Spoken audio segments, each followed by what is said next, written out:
Do you believe me if I tell you that holding 35 comic issues is way heavier and difficult than it is holding gigantic books? Hello beautiful bookworms, my name is Catarina and welcome to my channel, and today I have a very different video, but a video where I am really pleased to be talking about this, to show you guys, and I really hope that you are as hyped as I am, because oh lord am I hyped for the situation. So the video that I'm going to present to you guys is going to be a video talking a little bit about this new thing that is on the air, and that if you don't know about it, you should definitely check it out, because it's one of the greatest things that are going to come out or are coming out in 2019 that you probably didn't know about, but you will love it, and you don't even know that you will love it before you see it, but then you will love it.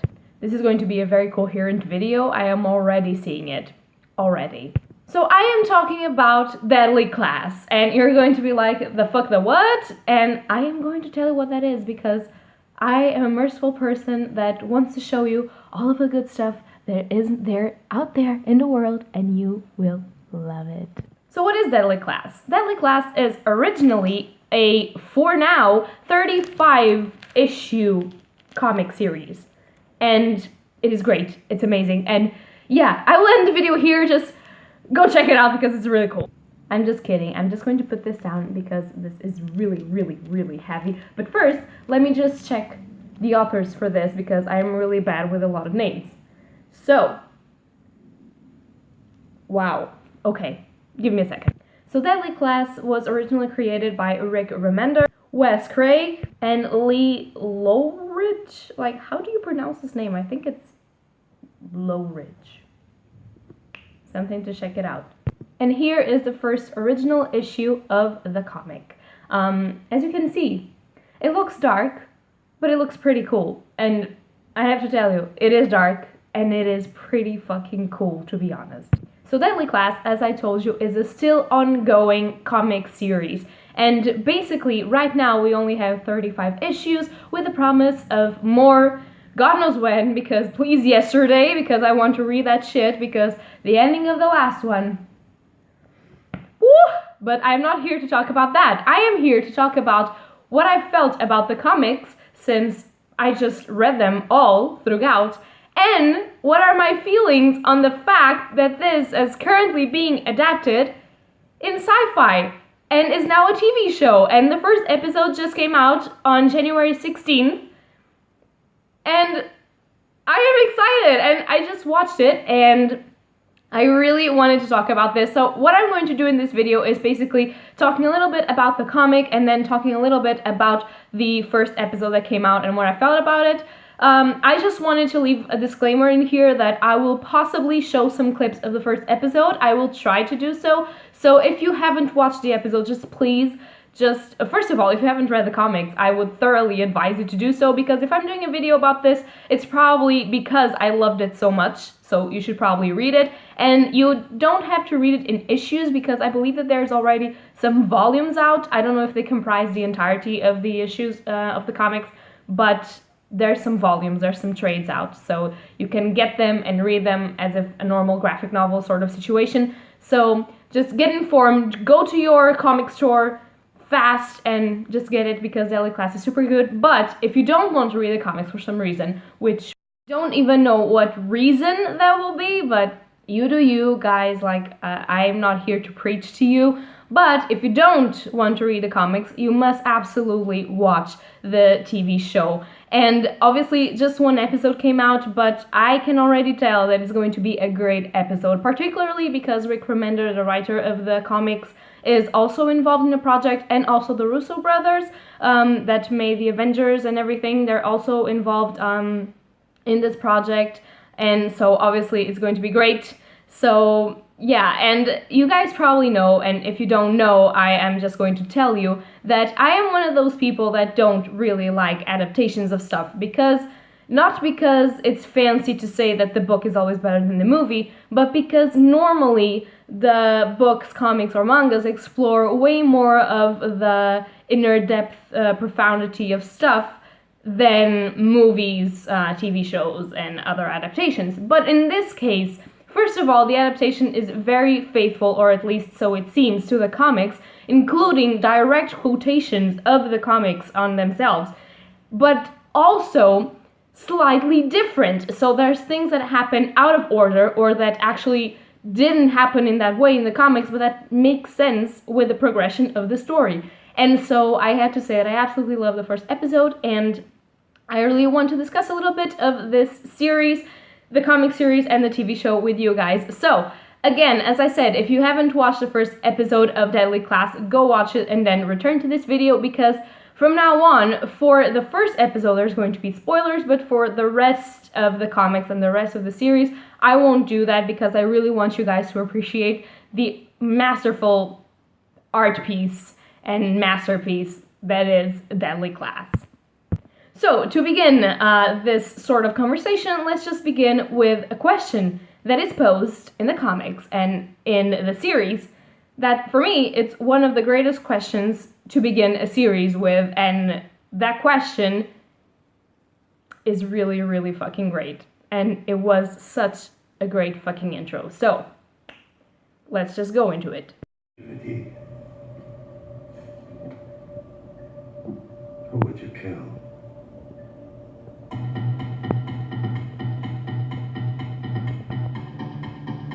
So this is a very important part of something called Deadly Class, and I will now retrocede a little bit and try to actually explain to you what Deadly Class is about, because I haven't told you what it is about. So Deadly Class is basically a story of our main character Marcus, and he is like a homeless boy. He was in an orphanage, but then something happened and he got out of the orphanage, and he's now living in the streets because his parents are dead. And this is not a spoiler, like you know this in the first episode and you know this in the beginning, like in the first comic. So it's not really a spoiler. And he is a boy that lives on the streets. He has nothing besides a notebook and a picture, and he lives his life thinking that maybe he should kill himself because he has nothing left. He has nothing left to live for. He has nothing actually even to die for. He's just there. And this starts a discourse of his inside narration where he's just like, what am I? What is life? What is the world? And he is a very revolted kid against the world and against rich people that don't actually deserve to be rich, so that didn't fight for stuff. And it starts a social commentary about the fact that people see him as someone who deserves to be on the streets because they don't know his backstory. And that, first of all, is a powerful social commentary, because this is pretty much how wealthy people sometimes visualize people that are not so wealthy, that they probably do drugs or they probably did something to deserve being in such a bad situation. Obviously, not everyone judges people like this, but it's a very powerful social commentary. And he is being chased by the police because of a situation regarding his orphanage, where supposedly he killed some people in there. So he's being, people are trying to arrest him, and he's on the run throughout the beginning of the series and the beginning of the comics. And basically, when he's on the run, one day he's discovered by the police, and you see this bunch of strange kids trying to help him escape. And when they do help him escape, he reached King's Dominion, which is a school for assassins. So basically a school for the worst of the worst. You have all of the kids that belong to all of the worst sort of social parts of life, that have a very straight relationship with violence throughout their parents or throughout their gangs or throughout their lives. And those kids, you have like the cartels, the Mexican cartels, you have the Yakuzas, you have the Nazis, you have punks that descend from corrupt officers of the police, you have Marcus, that is pretty much a lowlife that supposedly killed a bunch of kids, so he's not really a great person as well. And you have black mobsters and gangsters. So you have supposedly all of the low lives, all of the people that live throughout violence, but also all of those people that are part and members of gangs that are very powerful, and those kids are there just to study and to be educated in the art of assassination and the art of violence so that they can pick up where their dads left off, basically, and be part of their families and just progressively just learn more about the art of killing and the art of sending messages to threaten other gangsters and stuff like that. So he sees himself thrown into that sort of situation where he doesn't know anyone, and he is even lower than them because he doesn't have a legacy, he doesn't have a family behind him, he doesn't have anyone that cares for him, and he supposedly killed a bunch of kids, and he's just supposedly a psychopath. But obviously you can see that he's just a normal person with a reputation, which it's not a spoiler, again, because it's in the first episode and in the comic series. So first of all, what I really, really love about the comic series and also the TV series is that it has a lot of diversity, but not forced diversity. So everyone that is in there, you understand that is in there for a purpose, and because it's normal that they will be in there, and not because the authors decided that you have to have representation. So it's not forced, it's really fluid, and you have people of color, you have Asian people, you have white people, obviously. You also have Russian people, you have black people, you have Mexican people. Even our main protagonist is Nicaraguan, half American. Other of our main protagonists is Mexican. The other one is Japanese. Our main instructor, Master Lin, is Chinese. You have Willie, and he's black. You have Billy, he's white, but he is a punk. So then you have the Nazis, and they are supremacy white. And you have Russian, and even inside all of that, you have a lot of diversity, not only in races, but as well as in styles, because this series is supposed to be in 1987, so you have a lot of different styles. You have the metals, you have the punks, you have the goths, you have the normal, like the bubblegums, you have the anarchists. You have so many representations of everything,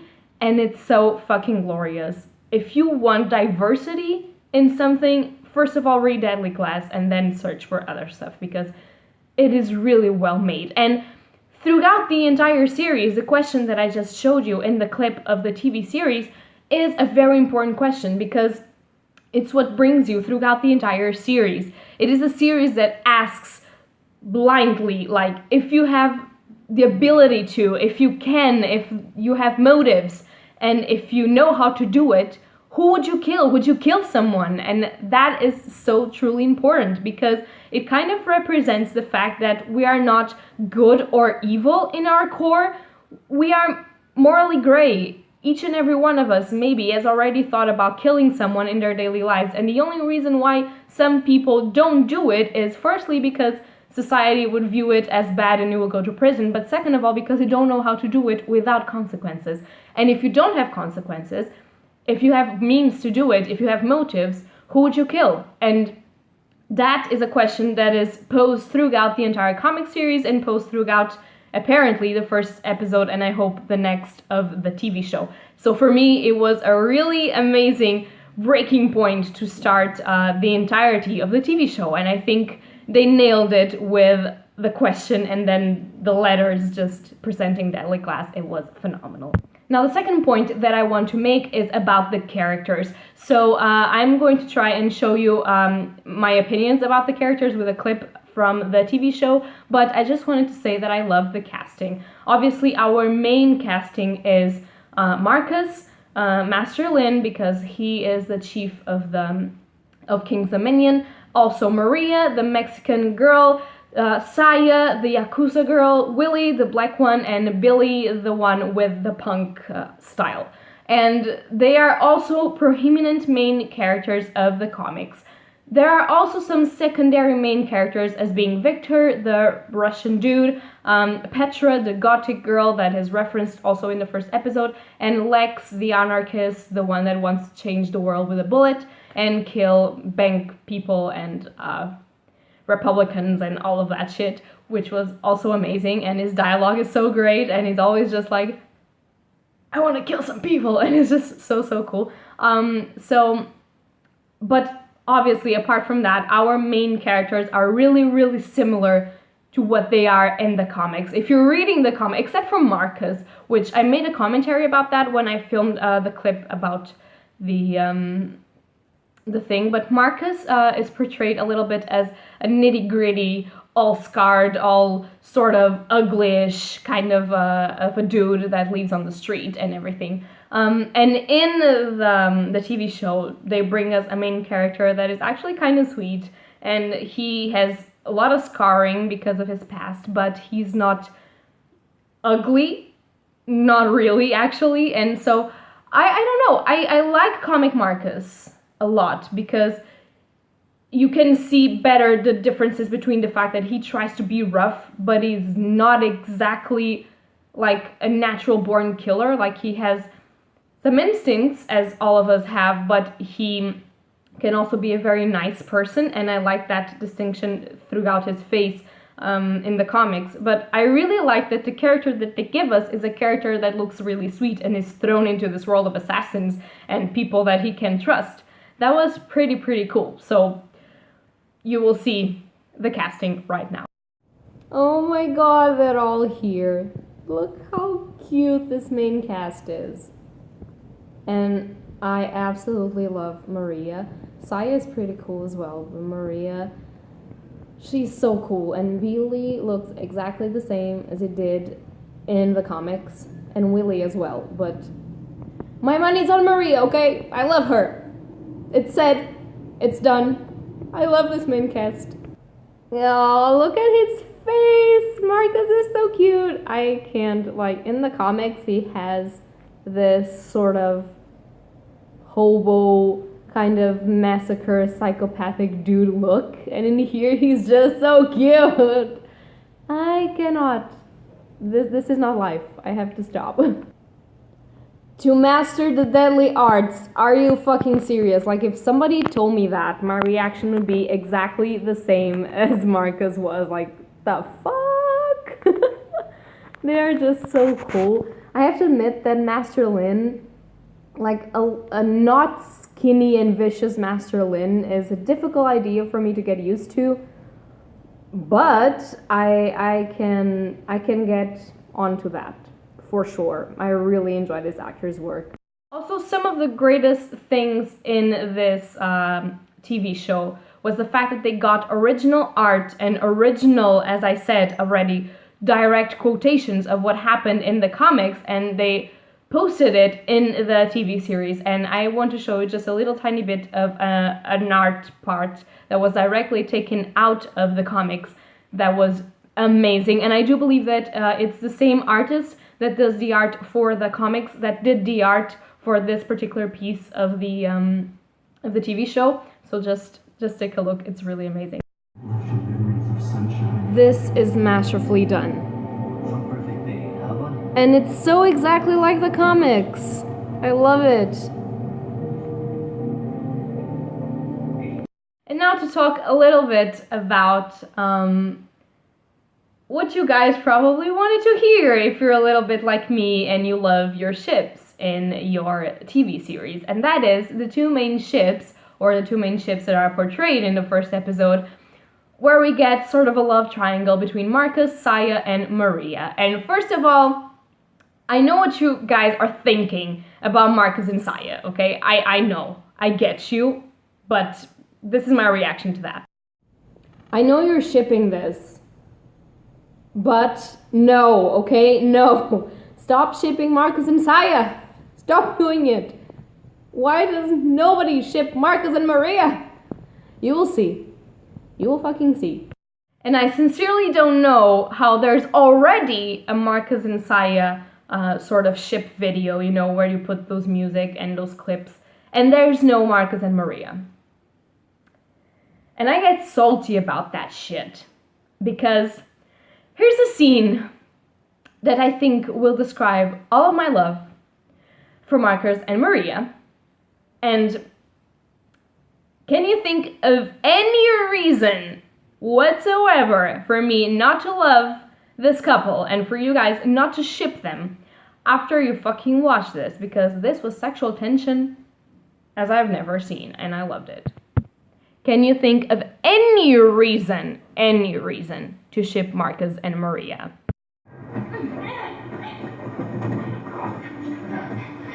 Think of any? So on the overall, I just wanted to say that I deeply appreciated this TV show. I will continue to watch all of the episodes that come out. I think there's going to be one per week now that the 16th premiere has already passed. And I really, really want to continue commenting about these episodes. So it's going to be a more detailed and more per episode commentary instead of just gush about what I like on the comics and on the TV show.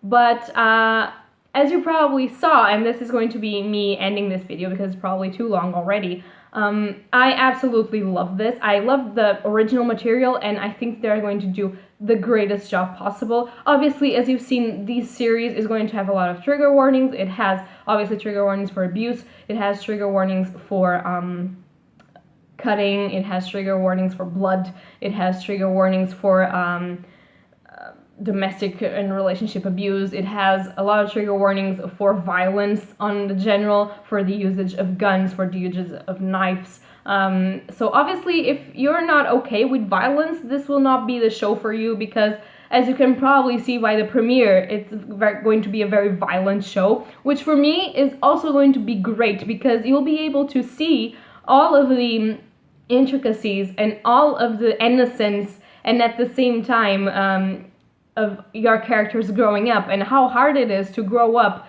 in 1987 in the midst of all of the violence and all of the situation that is going on, and try to be one person while you have so many peer pressure to be the other way around. There's going to be drug use, as you've probably already seen, alcohol abuse, so it's going to be great.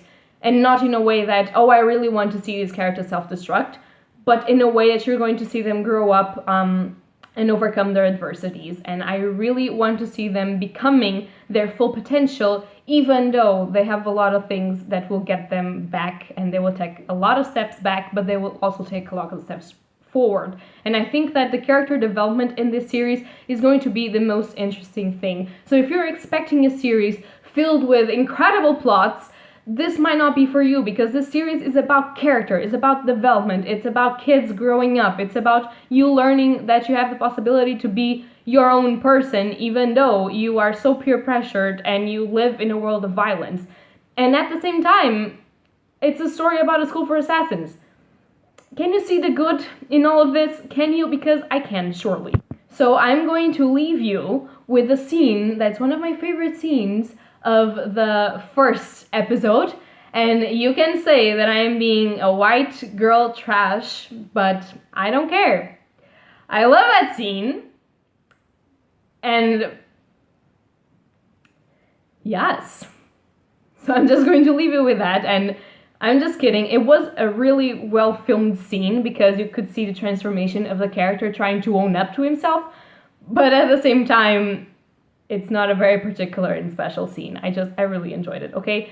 I think that it's a scene that portrays transformation, and that it also portrays that you're going to see a lot of interesting content throughout the entirety of this show. So, I will leave you with a scene for you to be happy. And I hope that you guys enjoyed this video. If you've read Deadly Class, tell me something in the comments down below. If you want to read it, please comment. But first of all, go buy the comics first and then comment. And please watch the show. The show is going to be great, and I really want you guys to watch it, to see it, to just get involved, and to start making Marcus and Maria ships videos, because I need that shit and I cannot do them because I'm a disgrace. So get to work, people. Do Marcus and Maria ships videos. Obviously, you know where I stand with this one.